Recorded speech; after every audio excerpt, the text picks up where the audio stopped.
అతిపెద్ద ప్రజాస్వామ్య దేశమైన భారత్ మరో విషయంలోనూ ప్రపంచంలోనే అతిపెద్ద దేశంగా అవతరించింది. మరే దేశానికి సాధ్యం కాని ఫీట్ సాధించింది. అదేంటంటే ప్రపంచంలోనే అత్యధిక ఓటర్లున్న దేశంగా భారత్ ఆవిర్భవించింది.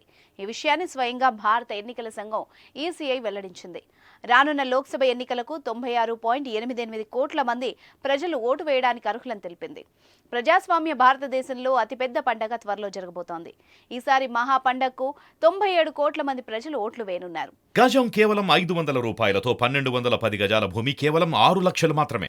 రానున్న లోక్సభ ఎన్నికల్లో దాదాపు 97 కోట్ల మంది భారతీయులు ఓటు వేయడానికి అర్హులవుతారని, వారు తమ ఓటు హక్కును వినియోగించుకోవచ్చని భారత ఎన్నికల సంఘం వెల్లడించింది.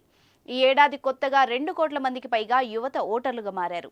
18 నుంచి 19 ఏళ్ల వయసు గల యువ ఓటర్లు 2 కోట్ల మందికి పైగా జాబితాలో చేరారని ఎన్నికల సంఘం తెలిపింది.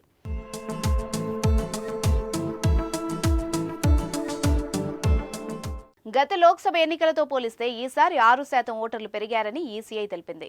ఇంత పెద్ద సంఖ్యలో ప్రజలు ఓటు వేస్తే ఇది అతిపెద్ద రికార్డు అవుతుందని ఈసీ తెలిపింది. ప్రపంచంలోనే అత్యధిక ఓటర్లు భారతదేశంలో రాబోయే సార్వత్రిక ఎన్నికలకు ఓటు వేయడానికి నమోదు చేసుకున్నారని ఎన్నికల సంఘం తెలిపింది.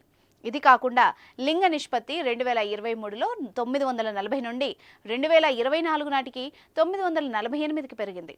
ఓటర్ జాబితా సవరణలో పారదర్శకతకు ప్రాధాన్యత ఇచ్చామని, జాబితా ఖచ్చితత్వంపై పూర్తి శ్రద్ధ పెట్టామని ఎన్నికల సంఘం అధికారి తెలిపారు. ఈ సందర్భంగా chief election commissioner Rajiv Kumar మాట్లాడుతూ 2019 నుంచి నమోదైన ఓటర్లలో 6% పెరుగుదల ఉందని, ప్రపంచంలోనే అతిపెద్ద ఓటర్లు 96.88 కోట్ల మంది వచ్చే లోక్సభ ఎన్నికలకు ఓటు వేయడానికి సిద్ధంగా ఉన్నారని,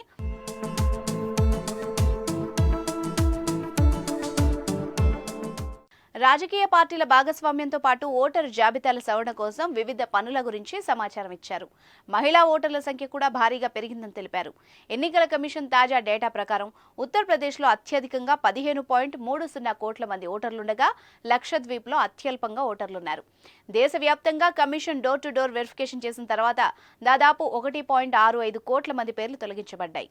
వీటిలో మరణించిన వాళ్ల సంఖ్య 67.82గా ఉంది. అదే సమయంలో 75.11 లక్షల మంది శాశ్వతంగా వేరే ప్రదేశానికి మారారు.